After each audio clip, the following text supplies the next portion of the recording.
Hi, I'm Will Bruin, and I was just recognized as a Seattle Sounders legend. Now I get to do voice reads for the Sounder at Heart podcast network. Here we go. Come on! Hey, O'Shan! Let's go! What a save by Fry! The Seattle Sounders have done it! MLS Cup winners! Here comes Rui Diaz through the middle to crown it for Seattle! And now they truly can start the celebrations. It's the Sounders MLS Cup. Niko Moreno leaves absolutely no doubt. The Sounders rule the region. Seattle Sounders is campeón. It's gone! It's gone!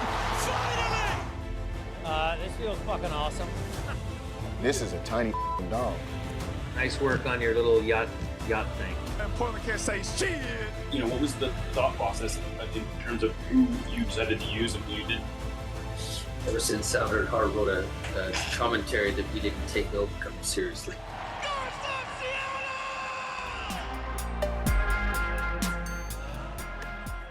This episode of Nos Arietes is sponsored by Full Pull Wines, a Seattle-based wine retailer and proud sponsor of Nos Arietes since 2011. Full Pull was founded in 2009, is based in Seattle, and is owned and operated by longtime Sounders supporters. They offer the best boutique wines of the world to members of their mailing list, with special focus on their home, the Pacific Northwest. Welcome back to another episode of Nos Arietes. It's Friday, so we are back with Niko Moreno doing What We Learned This Week. I'm Jeremiah O'Shan. We're here at Long Acres, back at the old spot. Niko, how you doing? I'm doing all right, man. It's a good sunny week of training. Great week it's of been weather fun, for training. You know, even Brian's been in a good mood. You know, that's can't take that for granted these days. Can't take that for granted. You know, he's not angry at me. It's been good. You know, the players have looked good, so you know there's plenty to talk about there. But just the vibes in general, I feel like they're changing. Even those people that were hammering down on Craig Weibel and hammering down on Ferreira, now we're in some way or form changing what they said in definitiveness. There's not a lot to be really mad about right now. Mm-hmm. Yeah, exactly. We'll see. Well, you know, we'll see things what can happens. change. Things can always change. That they quickly do. It was only about a month ago where things seemed to be going perfectly after the LAFC win, and then it was like a few weeks of frustration. But where we are right now, things seem to be going pretty good. The transfer window just closed on, when was that? Thursday, Wednesday, I think. And the Sounders didn't do anything at the end of the window, but it was a pretty productive window. And it was funny, you know, I went and read, there was a bunch of pieces on like MLS Soccer and Backheeled and other places that were sort of recapping the transfer window. And I had kind of forgotten how much the Sounders actually did. If you go, I mean, because essentially this was the off-season window that just closed. The Sounders signed Jesus Ferreira and Paul Arriola. They signed Ryan Kent. They signed Kim Keehee. Who else did they bring in? Kalani Kosarienzi, essentially. That's a lot. They've actually added some pieces who have mostly been pretty productive. It will be, you know, it remains to be seen what happens with Ryan Kent, but Ryan Kent, I thought, looked good in his debut. And maybe him by himself is some reason for optimism, because all of a sudden they now have seemingly, now that they're returning to health, they've got a lot of talented players that are going to be needing minutes. Yeah, with Ryan Kent, what you did was swing for a home run and hope that he gets there. And they did that by turning a bad situation into a good one. And because of that, I believe that everything that we've said about the team being talented and that per the circumstances, the front office did bring in a group together. You could have questions about whether maybe we're light or not as deep at certain positions, but I feel like it's still to be determined because I think what we've seen with Ferreira ultimately can work with him at the striker position. So at the end of the day, it feels like a lot of the worries that were brought up because of lack of results are starting to be tamed by that talent starting to resurface and show everyone that it can be a collective unit and that it can work and that there's a ton of depth. And now the question is, how do we get all these guys on the field? Right. And it's very funny how it quickly goes from, man, we don't have anyone at these certain positions to we have too many people at those same positions. I mean, not to put too fine of a point on this, but the way that Musovski and Morris are playing right now, if they had a third number 9, that third number 9 would not be looking like they're going to be getting any minutes anytime soon, because the reality is both of them look pretty good. They're both fighting, frankly, for starting minutes. And then behind them, you have a group of players who are also all fighting for starting minutes. Between, Ryan Kent's probably not ready, but it's not, after seeing his debut, it's not far off to see him competing to be a starter. You've got Pedro de la Vega, who just came back, looked really good in his last 2 games. Jesus Ferreira is looking like a much more comfortable player if he is surrounded by the right pieces and playing in positions that are comfortable. Albert Rusnak came off the bench last week. You can kind of keep going down the list. Georgie Manungu didn't even make the roster, in the game day roster on Saturday. Then he goes out for the Defiance and he dominates Sporting Kansas City 2. He has a couple assists and is involved in all 4 goals.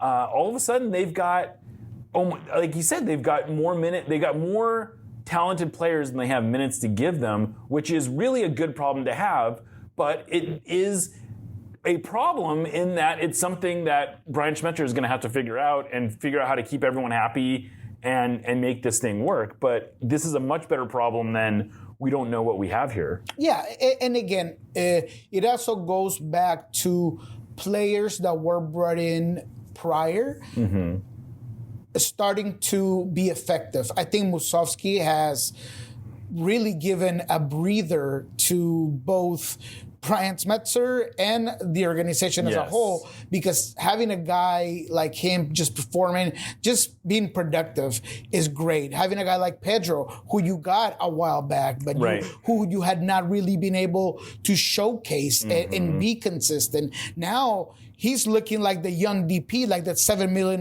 player, and that's going to be huge.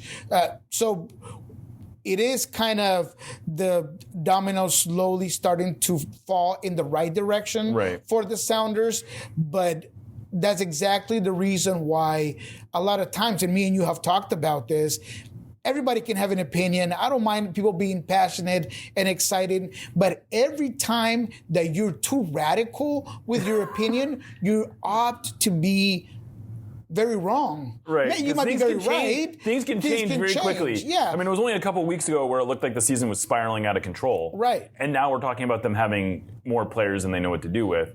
And it's just very funny. It's a fine line. You get a couple players back and all of a sudden you slide, everyone goes back a spot on the depth chart and things look very different.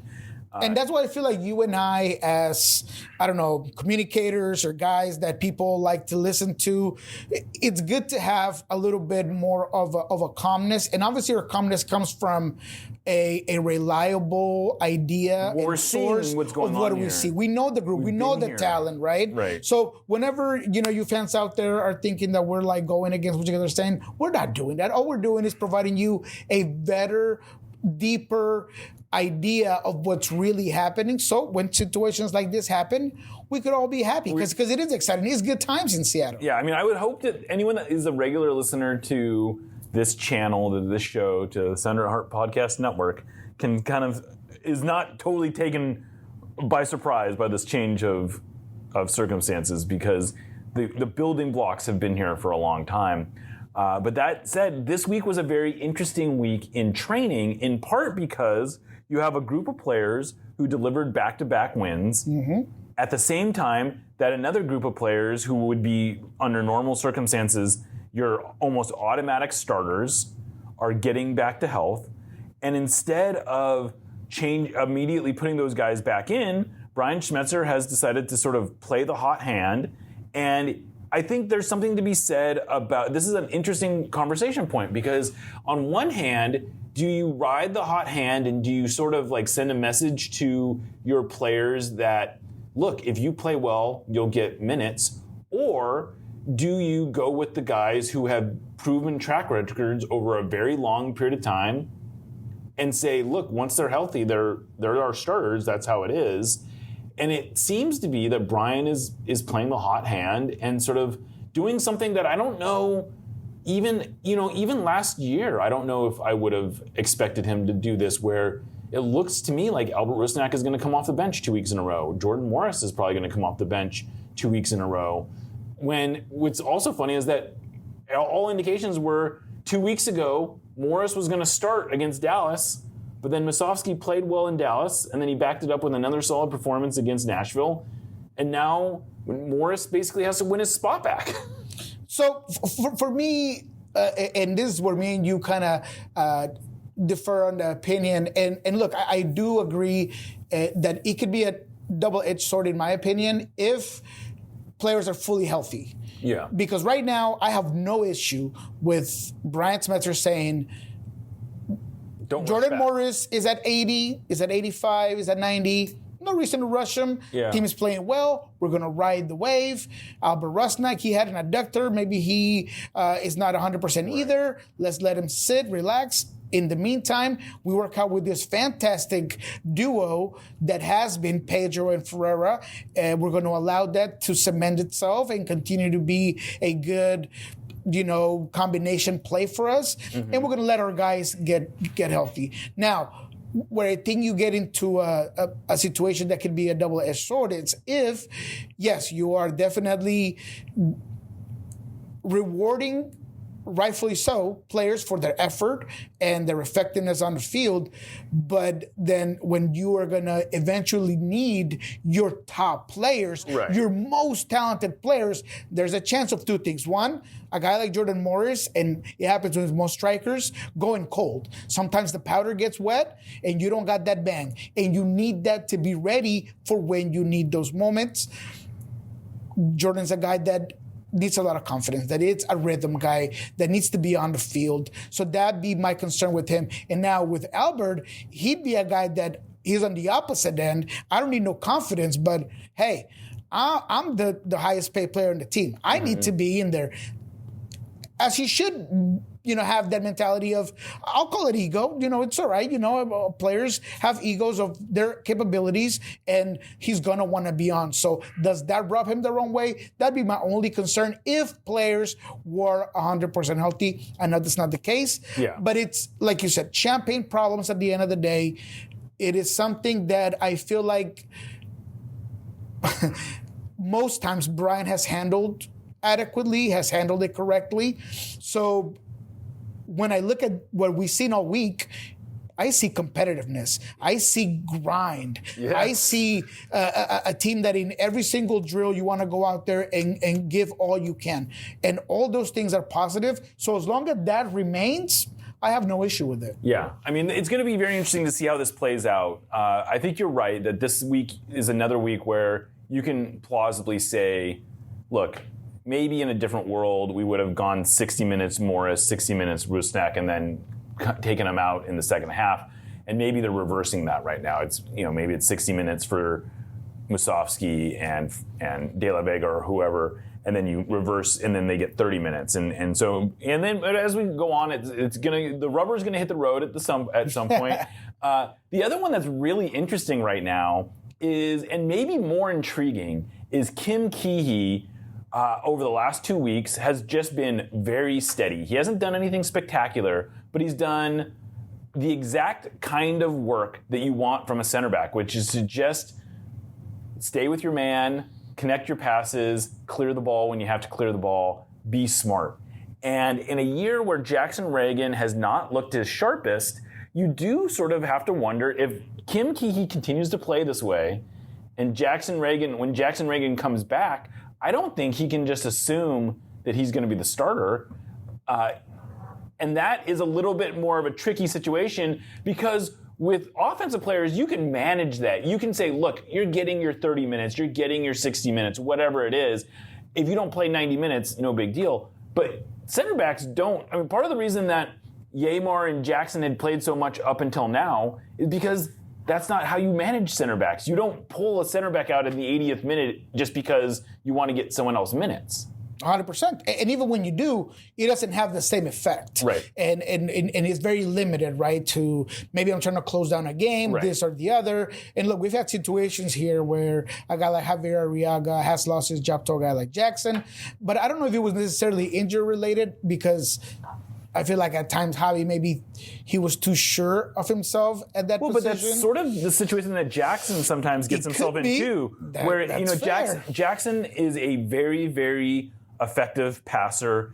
He at times can be a very good defender, but this year we've seen him make a few kind of mental mistakes, and you can see how when you can imagine that the coaches are getting frustrated. I'm sure. I don't know. I would hesitate to say that in the post game on Saturday that when Brian said something like players should take notice of Kim Keehee, that I think the assumption was that he was talking about Jackson. He may as well have been talking about Nuhu too, who he was also expressing some frustration with the way he started that game. So who knows? Or maybe even more of a generalized message. But there does seem to be a message coming out from the Sounders that's like no one's spot is guaranteed. And if you're not playing, if you're not mentally sharp, if you're not putting in the effort, which I don't know if they're really accusing anyone of not putting in the effort, but I do think they're accusing people of maybe not being as mentally sharp as they want them. It's a different world right now, it seems like, especially with a fully fit team where you have a solid roster of 20 to 25 guys who all think they should be on the game day roster, if not starting. Look, what I'm going to say is that right now, for me, Jackson Reagan's still the guy. And I agree. And he needs to obviously be mindful that there is a guy that's, biting at his ankles a little bit. And if he doesn't show up, there's going to be some issues. I feel like under this 3-man formation, you need more of a Jackson Reagan because it demands so much more for that center back in the middle of those three to be a playmaker of some sort, to have the capability of breaking lines with or without the ball. And although Kim, I thought was fantastic in terms of just being not breaking so lines safe. He's not breaking lines, right? So that's where you kind of lose it. But if you're going to a 4-man back line and it's Kim Keehee and Neymar, oh man, I kind of like that because. And I'm going to say this term, and this is not a sexist term, I just want to make sure that I say that. It's just something that we say in Latin America. It goes to like an old man strength, man strength. I don't think that's whenever I say man, I don't want anybody to think, sure. So dad strength is another way of putting that's the saying here most often. Let's say that. So when it comes to Kim, what I saw on that field is that, look, Jackson's the bigger guy, or taller guy, right? You look at him, you're like, man, that dude should be just dominating. But there's times where he doesn't. And Kim is... When I saw Kim in there, he was like that dad strength where he came in and he was just so physical, so strong. Yeah. He took out Mukhtar and he got a yellow, but I'm cool with that. I mean, his physicality to me was impressive. Yeah. And that's something that maybe Jackson doesn't have, or that Kim does better. And I'll even say the way his hips turn and his ability to get from one point to another horizontally was very impressive. And we saw it here, and we mentioned it in this show. Or maybe not, because you were gone. Maybe we didn't. But maybe we did. But it was when he dispossessed Georgie on the open field. Yeah. It was in open space, and Georgie is as hard to control as anybody, and he did it. And he did it a couple of times. So, man, there are some things that Kim does well, but I would like to think that with Jackson Reagan seeing some of that competition, maybe he'll elevate his game a little. Well, and I do think that there's maybe been I can see with Jackson how there was some genuine disappointment about the whole national team thing in preseason. Yeah. And I think that maybe that was in his head a little bit. And this is sort of this is just a reminder to him that it's like, nothing's guaranteed, man. Like, just because you thought you kind of earned your spot in the national team and you didn't get it, that doesn't mean your spot with the Sounders is guaranteed. And I agree with you. I think Jackson is potentially the best center back in the league. And I don't think Kim is in that conversation even at his best. But that doesn't mean that Jackson's floor is above Kim Keehee's ceiling. You know what I'm saying? That's true. And so it's going to be a very interesting conversation if in 3 weeks from now the Sounders are playing well and Kim's been in there every game, it's going to be hard to just take him out of the lineup and put Jackson back in. That doesn't mean that I don't think Jackson will eventually work his way back. It's just that it's not guaranteed the way that it was maybe in previous eras. And frankly, it's not that different than the way it was when Kim was here last time, and it was Arriaga, Kim, and Roman Torres who are all fighting for those 2 spots. Right. And that's a very similar situation to what we have right now, except the difference being that Jackson Reagan and Yamar are better players than Arriaga and Torres were at that time, I would say. But Kim is also more experienced. I mean, it's easy to forget that in between his 2 stints with the Sounders, Kim was playing very high-level play in South Korea with one of the best teams in all of Asia, and going to Champions League and doing all the winning league titles, and I mean he was a starter with those teams. He was a best 11 player in Korea just a year ago. So it's not like he came in like limping in here. So he's a very good player. Anyway, I think these are great problems to have. The other thing that's been really interesting in these last couple weeks, I think, has just been the way that Jesus Ferreira has settled into a role that seems much more comfortable. He's still not, we talked about this on the main No Sadieta show earlier this week. He's not necessarily the player we thought he was going to be, but he is, he can be an effective player. Yeah. And he's looked really good playing as more of a 10 and more of a facilitator than as sort of the point of the spear. Yeah, and it all goes with something that we've also talked off camera, which is now we're seeing him with specific players that in one way or another amplify his game. We don't need to repeat what he said about Pedro and the way he kind of vibes with him, but you're also talking about guys that could potentially, once Jordan Morris is available, I think things might change a little bit as well. So specifically to Ferreira, I think that his effort on and off the ball has been outstanding. I feel like his understanding of the team has gotten so much clearer, so much better. I mentioned this on Monday on Lubin's Coach's Kickoff. When Pedro makes that unreal thread the needle pass to Ferreira inside the box, Ferreira immediately makes the turn, and he's already looking at where Paul Rothrock has consistently been making those prime scoring position runs in that back end. And once he sees it, he just puts it there. That is understanding, and he's already looking for it. Right. There was another instance where he actually gets a ball down from Obed, and then he makes a pass all the way to the other side of Pedro. And again, it seems like it's slowly sinking in, and just the idea that, like in this one, he played on the left pocket. He had been playing on the right pocket for the majority of the time that he played in the 2-cam position. And I thought he played well on the left side. And then there were times that him and Pedro would switch, which creates this balance, which is awesome. So I just think that his adaptation is starting to be more evident, and that will slowly reflect on his play, because he's a guy that, in my opinion, goes off of very instinctive play. He wants to.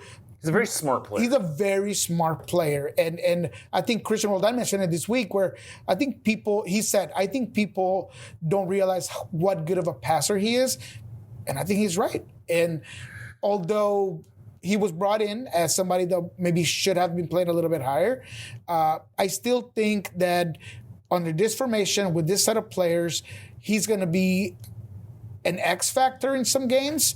And, if he needs to be on the bench, if he needs to be a rotational player, I don't think it'll go to that extent. But at the same time, I feel like he could hold that. And he's so mature. He looks like he is buying in to what this coach's time is feeding him.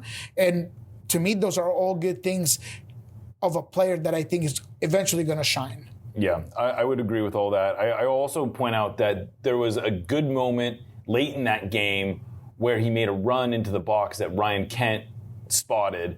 Didn't quite connect, but it was the kind of little movement in and around the box that we haven't seen the Sounders making a whole lot. And it was good to see a player recognizing the run that Ferreira was making there. And it was also a little peek into the creativity of Ryan Kent, who we only saw about 10 minutes, but I think we saw a lot of the same stuff that we saw from him in training, and it was good to see it translating out onto the field. It'll be interesting to see how that evolves. But we're going to take a break. We're going to talk a little bit about the Tacoma Defiance, who there were some developments with the ticketing situation, we understand, for the Open Cup. And we'll be right back. And you're listening to No Saudi at This. Ready to kickstart your fitness journey? Whether you're an athlete, a fitness enthusiast, or just getting back into shape, BodySpec has you covered. For less than the price of a haircut, you can access DEXA scans, the world's most accurate body composition scan. Right now, we're offering an exclusive $10 discount on single scans, which brings the price down to $50. Just visit the site bodyspec.com/sounder@heart and use the code SOUNDER at checkout. The scans only take about 10 minutes and you get results in less than an hour. This is the same type of technology that top athletes around the world use to keep track of things like muscle mass and bone density. These types of scans traditionally cost more than twice as much. Although there are brick and mortar locations around the Puget Sound, they also have mobile facilities that visit gyms across the region. Just visit bodyspec.com/sounder@heart to get more information.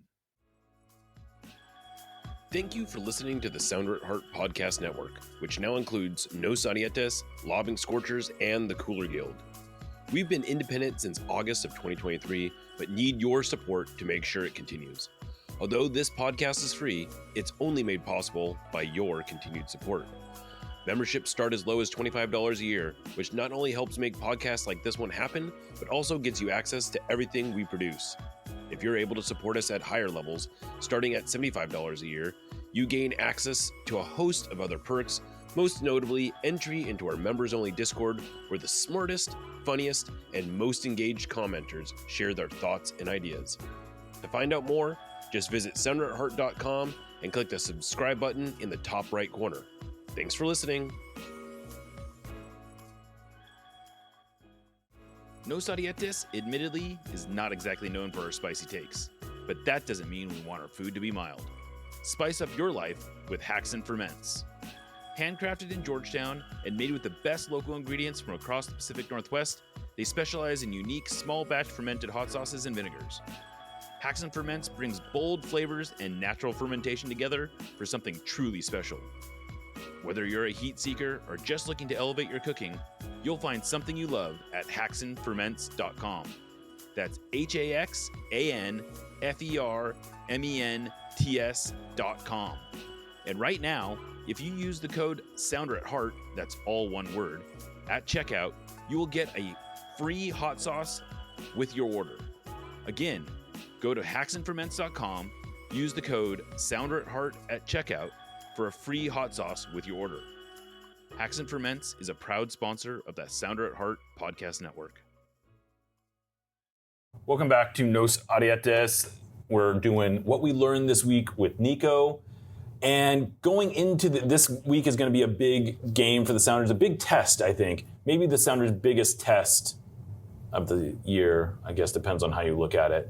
But they're going to be playing the Rapids, a Rapids team who is looking good, who's been a little up and down, who look like they're maybe going through a formation change, but the Sounders are also catching a little bit of a break because Zach Steffen picked up 2 yellow cards essentially after the game in their previous game. He's going to be suspended for this one.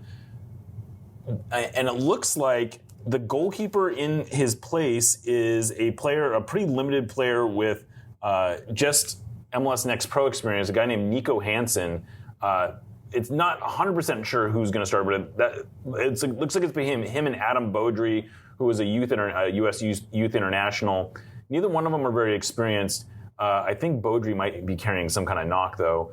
But yeah, this is a pretty good opportunity for the Sounders. If they can get a road point or a road win, ideally, that's a lot of that. Now we're really getting some momentum going. Yeah, and I think that should be the mentality. And I overheard, and I don't know if it's the first time I've heard him say this, but it really popped out. But Brian categorized this Colorado team as a beatable team.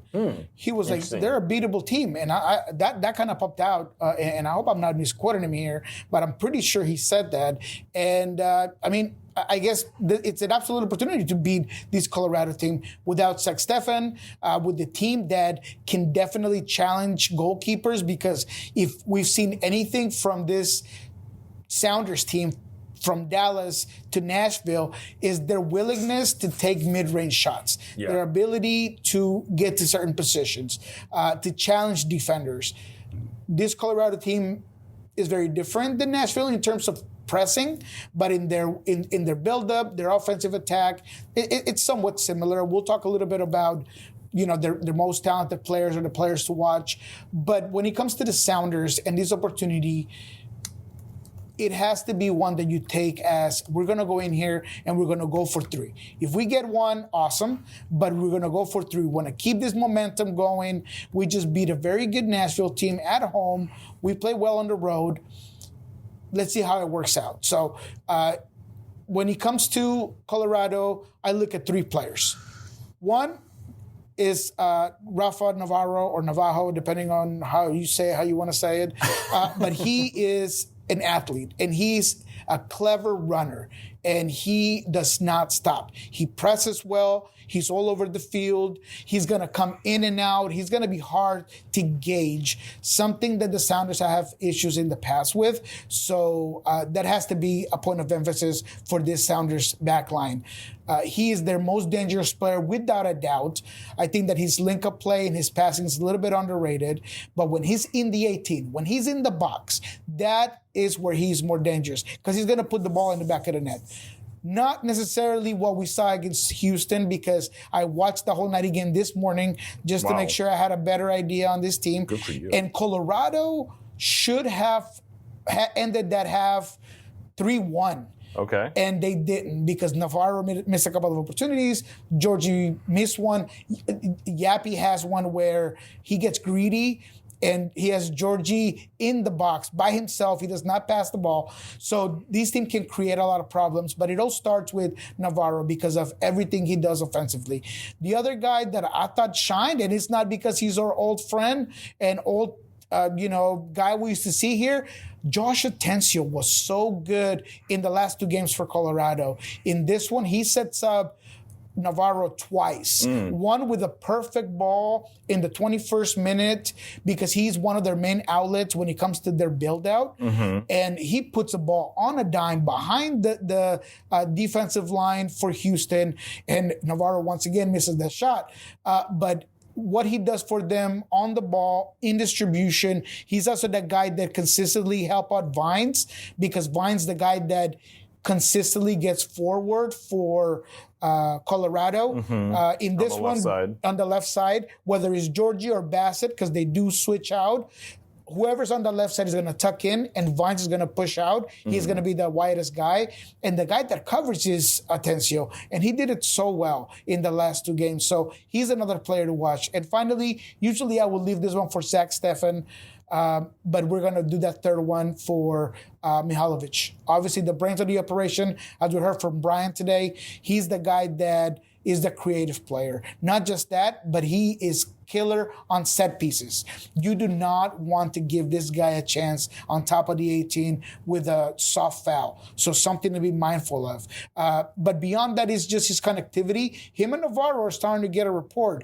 And that's a connection that if I'm Brian Spencer, I want to limit. I want to minimize. I want to destroy. I do not want to make sure that there's a rhythm between Jordy and Mihailovic and Navarro. So those are the 3 guys that I think are the players to watch for this specific match. Yeah, and I'll just add, this is a team that has recently changed formations slightly. They had been playing like a 4-3-3, 4-2-3-1, and now they've moved to sort of a 4-2-2-2, which is very similar to what which Nashville is doing. But what essentially it does is it puts a second forward up top with Navajo, and then you have Bassett and Mihailovic sitting beneath them, and then you have Atencio and I forget his name. Why am I blanking? He was very good. He is more of the disruptor. Right. He does a lot of that, winning the ball back, doing the simple work of just leaving it whether it's on one side to Bassett or maybe dropping it to the back line because they do go direct. They are not afraid to get the ball forward in a moment's notice. And that's something that Seattle is going to have to be careful when they're selectively high on their press. I'm curious on how that's going to work for this specific game because we know that Colorado's going to press. But Seattle at times, not all the time, they can be very selective with it. How do they play this game? Will be interesting. Brian talked about how the ball lifts and how they do go direct. So he clearly knows that that's something that they're going to use against his team. So how does that work out? That's going to be interesting. But Colorado, a top team, what I like most about them is that every single player on that field is quality. Defensively, not so much, but on the ball, there's so much talent. Reggie Cannon, Vines, I mean, you go with Bassett, everybody can move it well. What I do think is that Seattle's going to have some moments to exploit the space behind Vines and at times the space behind Reggie. It felt like the biggest issues that they've had this season is controlling the flanks and the wide play, and that's where the Seattle Sounders have looked amazing. Right. So I feel like Seattle can really hurt this Colorado team as long as there's balance, as long as they're disciplined, and as long as they don't start off this game slow. And this will be the last thing I'll say because I feel like I'm talking way too much. No. This Colorado team starts off like a cannonball. I mean, it's like a bullet off a gun. Like I said, they put Houston in a lot of issues.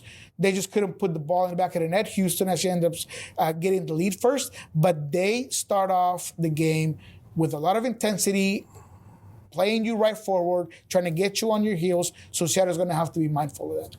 Yeah, it's going to be a very this is a real challenging matchup, I think, for the Sounders. I mean, it's a good test. This is not a team that's going to sit back and absorb, which I think the Sounders have actually looked better this year. The last couple years, really, when teams want to play, when teams want to press them a little bit. And the Sounders do have a history of success at Colorado. They're 10-5-2 all-time there. They've won their last two trips to Colorado. You know, it's a place where the Sounders should feel like they can get a result, especially with a backup goalkeeper. You know, we asked Brian today about testing the goalkeeper early. He didn't, you know, he's like, sure, maybe you take a couple extra shots, but ultimately, you want to be getting into good shooting positions. Yeah, and testing them with like crossing the ball early. That's more. I think that's probably a better test than just taking some long distance shots. The biggest problem with the goalkeeper is how he handles his box and how he handles that range of when am I going to come out. So set pieces, hopefully for the Seattle Sounders' ability to get a result, they're going to have to be dangerous with those balls. And if we're thinking that Albert Rusnak's not in, I'm not really sure if there's a better guy for set pieces when it comes to that. Maybe Ferreira. Maybe Ferreira takes the set pieces. That's an interesting. I didn't really looked into that too much. Who's been taking set pieces when Rusnak is out? I guess it's probably Ferreira. I think Ferreira is one of them. But again, I would like to see them utilize that. A guy that I think could come off the bench and be killer on set pieces is Danny Leyva, who's gotten some minutes this season. But it's going to be interesting. But we cannot not talk about Josh Atencio. I mean, it sounded like Christian Roldan knows, and Stefan Frey also knows that he's going to go out here and want to play his heart out. Right? Yeah. I mean, he was not. Based on everything we heard, he was taken by surprise when he found out he was being traded. It didn't sound like the Sounders had been actively trying to make it happen. But the story, as I understand it, is that the crew had been particularly aggressive about trying to get Josh Atencio, and it finally got to the point where the Sounders felt like they needed to see what the market would bear, and so they kind of put word out as to what kind of offers they were going to get. And the Rapids ended up coming with a very strong offer. I think it ended up being about $1.3 million total in GAM. And so that's the Sound. I think this is one of those situations, and I've said it before, that it ends up looking like a win-win-win, where the Sounders got some real assets out of it. The Rapids get a player who has some upside. And frankly, Atencio gets a very clear path to playing time, which did not exist here. No. I mean, the reality is that he had been moved to center back. I don't know that he would have been playing at all, like literally, if he had stayed at center back. Which also suggests that he had kind of slipped down the defensive midfielder depth chart a little bit, or at least the Sounders felt comfortable with other players there. In the last 2 years, they had essentially moved Christian Roldan back there. João Paulo was coming back. They also have Danny Leyva. Snyder Brunel has also started to emerge as a player who might be getting some minutes there from the Defiance. It made sense for everyone. That doesn't mean that, like, Josh Atencio might be perfectly happy with how this worked out. That doesn't mean he won't be very motivated to show the Sounders they made a mistake. Absolutely, and that's exactly it, because I totally agree. Watching Josh Atencio over the last couple of games with Colorado, I don't think that there's anything he's doing that would surprise us, because we knew his potential, but he's just doing it so consistently because he's getting the minutes. He's been a starter just about every game. It doesn't matter who's next to him, because he's done well with Fernandez, who's now in Portland. Omir Fernandez, who's now in Portland. He did well. He does, I think, the best of his work, obviously, with Laris next to him, because he's more of the disruptor. But man, I just feel like his ceiling continues to get high because of the situation. He's a very good player. I mean, that's the thing, is that I don't think anyone really ever doubted his ability. And it was really just circumstance after circumstance kept kind of conspiring against him being able to get consistent minutes here. I don't know if he ever got, I mean, I think he started 8 straight games now for the Rapids. I don't know if he ever started 8 straight games for the Sounders. That'd be something to look at, but I can't think of 8 in a row. Right. I don't think so. I feel like there was always a rotating door. There was always something that would, a little injury here, or another player would emerge there. But I think he's going to be very motivated for this. This is the team he grew up watching. This is the team he played with since he was like 13 years old. This is very similar to Jesus Ferreira going to Dallas. And I just realized we didn't ask Brian about it, but I guess his answer would have been very cliche anyways. Right. We understand the game, and he got a better opportunity. I don't know if there's anything that he would have said differently, but it is interesting how it will play out. So we planned to have him in this show. We didn't, but maybe we should do it next week. Maybe we should talk to him after the game and figure out, what that was like, his experience, maybe have a little deep conversation. They do have another game against the Sounders coming later in the year, so maybe that's another opportunity for them. Okay. Should we save it or should we do it next week? What do you think? I don't know. We'll talk about that. Yeah, we'll talk about that off air. No, but that'd be interesting, just because I really want to, pick his brain on how everything played out. Because like you said, he got the best of both worlds, if you will, but there's got to be a little sense of like, man, what if I could have done it over there? Right, exactly. Well, on a totally different subject, it looks like there's going to be some developments coming out soon with the Defiance game against the Timbers in the Open Cup, which isn't until it's still a week away from, it's not this coming Tuesday, but the Tuesday after that. But that's a pretty enticing matchup. And from what I understand, the Sounders have been going kind of back and forth as to whether or not they would sell tickets for that game. Now, if you don't know, traditionally the way it works for Defiance games and the way it's worked in the first 3 Open Cup games is that if you're a Sounders Alliance member, meaning a season ticket holder or someone who just buys an Alliance membership, you would get free access to Defiance games. You just show your Alliance card or proof of membership or whatever, and you get in. For everyone else, you could get in just by giving a donation to the Rave Foundation. And so there's not really a formal ticketing process for that. And from what I understood is that the Sounders originally thought that's just how they would do this game for the Timbers. And then there was some internal discussion. Maybe that's not the best idea. To me, I don't think that would have not been a particularly good idea, because you're going to have some number of Timbers fans coming up. You're going to have presumably a decent group of ECS folks. And regardless of how many other people come, just the fact that there's going to be Portland folks and a decent ECS group, yes. I think you're going to need some level of security. And not that it's going to go crazy, but you just want to have some controls in place. My understanding is that they're going to start selling tickets through Ticketmaster relatively soon. But I think my understanding is they've made that decision.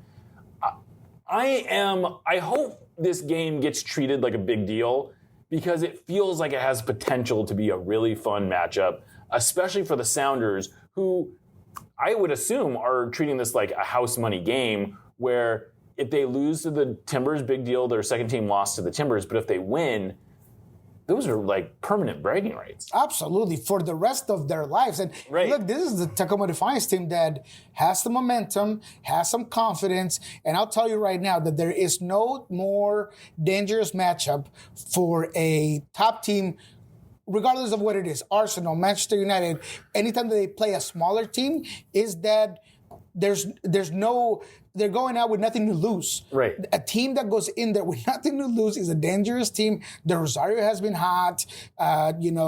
Georgie's been played with them last Peter week. Kingston seems to be like he plays like a man.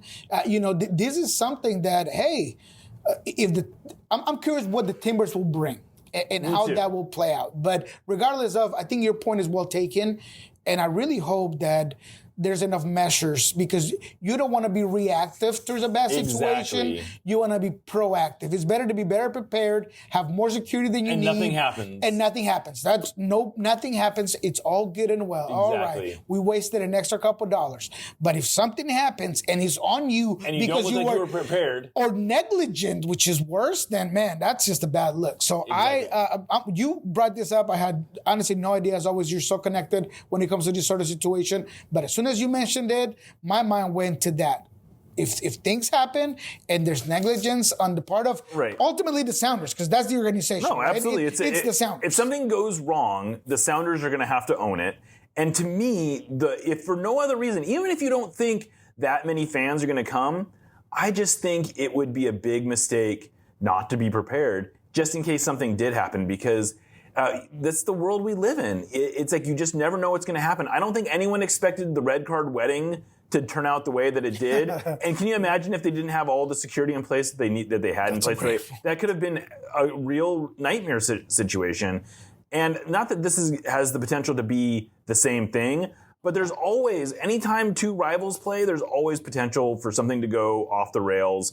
And I think especially in a situation like this, it would just be silly to not be prepared. Or maybe even more, like you said, I mean, if, let's say there is a lesser crowd that is here for Tacoma Defiance and there's a huge crowd for the Timbers. Oh, that would be even worse in some ways. That could be even worse, because it could honestly motivate him even more to be more aggressive, to be more difficult. So again, none of us are saying here that that's going to be something that's going to happen, but I really hope that the Sounders, as an organization, are prepared for it. Prepare for the worst, hope for the best. Absolutely, 110%. Well, I think that's probably a good place to call this a show.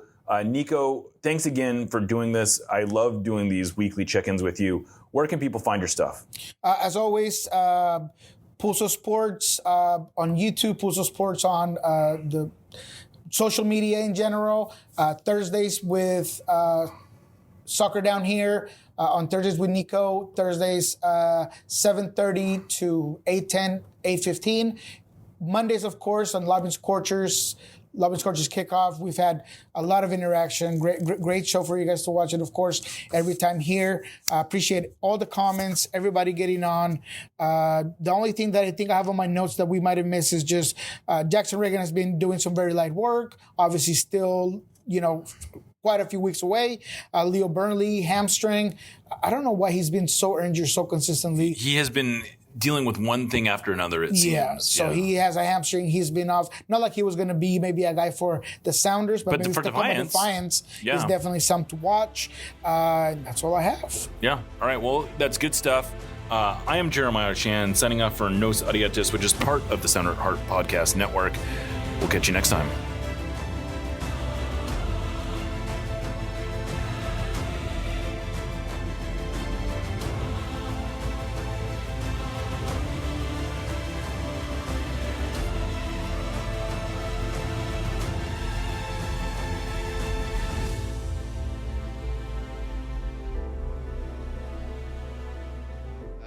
I expect a LAFC who's motivated to prove themselves at home, to prove to their fans that they're capable of winning in this league. And it's up to us to really brew in the party. You guys like that? No? Awkward joke, dad joke right there, huh? This is your before and after story. Southeastern College can help you prepare for a secure and fulfilling career in the growing healthcare field. We offer a wide range of careers to choose from. So whether you want to be a medical assistant, medical billing and coding specialist, nurse, surgical technologist, or another healthcare career, we've got you covered.